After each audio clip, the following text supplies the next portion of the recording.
राजस्थान में विधानसभा चुनाव की उल्टी गिनती शुरू हो चुकी है। ऐसे में तमाम प्रत्याशियों ने अपना प्रचार प्रसार तेज कर दिया है और तेज हो गया है गली के नुक्कड़, चाय की थड़ी और ऐसी ही सार्वजनिक जगहों पर आम जनता का चुनावी विश्लेषण। ऐसे ही एक विश्लेषण पर बात करने के लिए नवतेज टीवी की टीम पहुंची आदर्श नगर विधानसभा और वहां की जनता से जानी उनकी राय। आदर्श नगर विधानसभा में इस समय हम खड़े हैं। जामडोली वाला इलाका है। अभी थोड़ी ही देर पहले यहाँ पर आदर्श नगर विधानसभा से बीजेपी प्रत्याशी रवि नैयर की जनसभा हुई थी, जिसमें डॉक्टर किरोड़ीलाल मीणा ने भी शिरकत करी थी। कुछ देर पहले ही वो यहाँ से हेलीकॉप्टर के रास्ते से वापस वो अपने विधानसभा क्षेत्र में गए हैं। आदर्श नगर विधानसभा क्षेत्र के कुछ स्थानीय बाशिंदे हमारे साथ मौजूद हैं, उनसे जानेंगे। भाई साहब, आदर्श नगर विधानसभा से आप आते हो, क्या आप मौजूदा विधायक के कामों से संतुष्ट हो? नहीं साहब, नहीं, वैसे जो काम हुए हैं वह हुए हैं, लेकिन एक तरफा काम हो गया तो थोड़ा सा नाखुश है पब्लिक।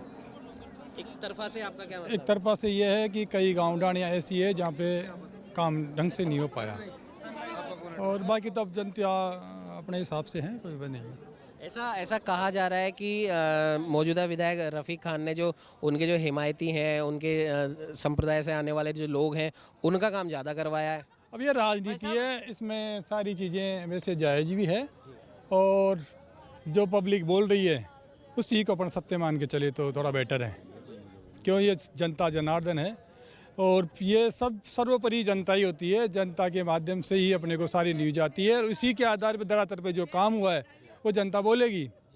और उसमें मेरे कहने से आपके कहने से ऐसा कुछ है नहीं, जो काम हुआ है वह दिख रहा है और बाकी ऐसा कुछ है नहीं। क्या लग रहा है आपको, कल प्रधानमंत्री नरेंद्र मोदी का रोड शो हुआ था, उससे कुछ फ़र्क पड़ेगा? देखो, मोदी जी एक देश की शान है और मोदी जी के बारे में मैं इतना ही बोलूँगा कि ये जब से आए हैं उसके बाद में बहुत ज़्यादा अपने को गर्व महसूस हो रहा है। अपना विदेशों में नाम हुआ है, मतलब एक ये कि नया युग स्टार्ट हुआ है, तो इनकी जितनी तारीफ़ की जाए उतनी कम है। और इनका काम, जो भी काम हुआ आज तक, नहीं होने वाले काम इन्होंने किए हैं। 370 मान लो, राम मंदिर मान लो, ऐसे कई मुद्दे हैं जिन्हों में अभी आपको इस कम समय में गिना नहीं पाऊंगा। बाकी जो ये काम हुआ है ये शायद ही आप और मेरी उम्र में तो नहीं होएंगे। भारतवर्ष में जिस प्रकार से 500 साल पुराना राम मंदिर का मुद्दा सुलझा लिया गया है, वैसे ही राजधानी जयपुर में और राजस्थान के कई जगहों पर कई मंदिर जीर्ण शीर्ण अवस्था में है या उनका ध्यान नहीं दिया गया है। क्या लगता है आपको, आने वाली जो बीजेपी सरकार है वो इन मंदिरों का वैसे ही जीर्ण शीर्ण अवस्था जो इनकी है उनका उद्धार करवाएगी जैसे राम मंदिर का हुआ है?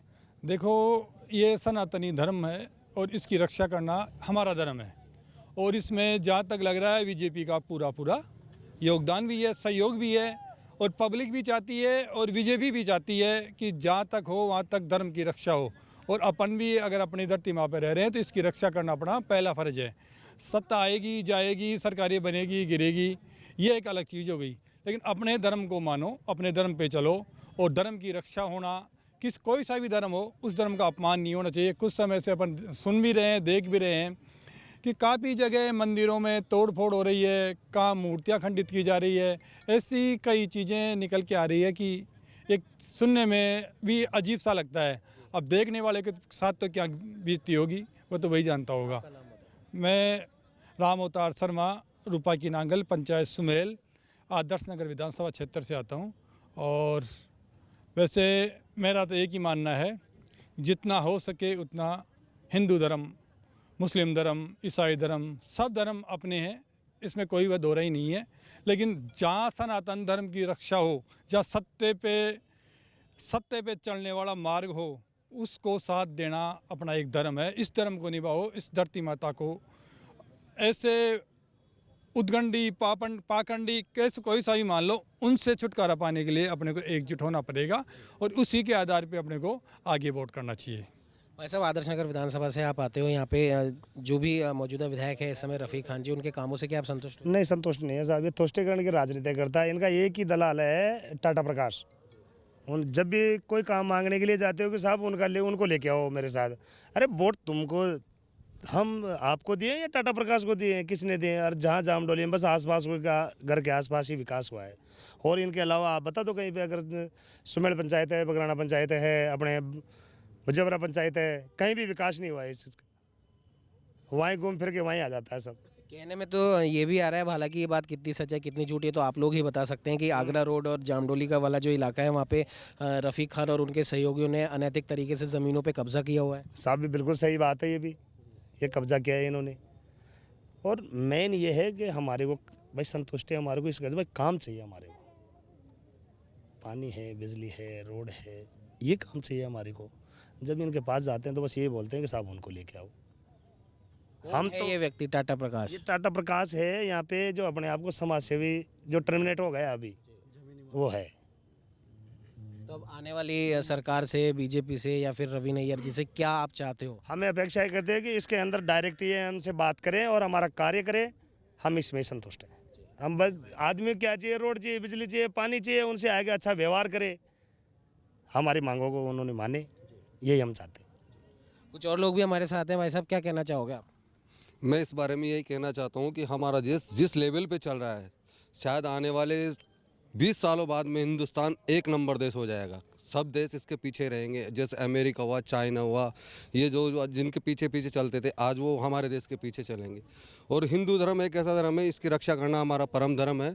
और नरेंद्र मोदी जी इसको हिंदू राष्ट्र घोषित करने की कगार पे चल रहे हैं और हम ये चाहते हैं कि हमारा देश हिंदू राष्ट्र बने और हिंदुत्व की राजनीति ही चले हमारे देश में। तो उस राजनीति को चलने देने के लिए आदर्श नगर विधानसभा में क्या आप चाहते हो, किसका नेतृत्व आप चाहते हो? हम बीजेपी सरकार का नेतृत्व चाहते हैं, क्योंकि ये हिंदू समाज का हमेशा भला करती आई है। वो हमेशा मुस्लिम समाज का पक्ष करते हैं और हिंदू समाज का पक्ष नहीं करते हैं कांग्रेस वाले।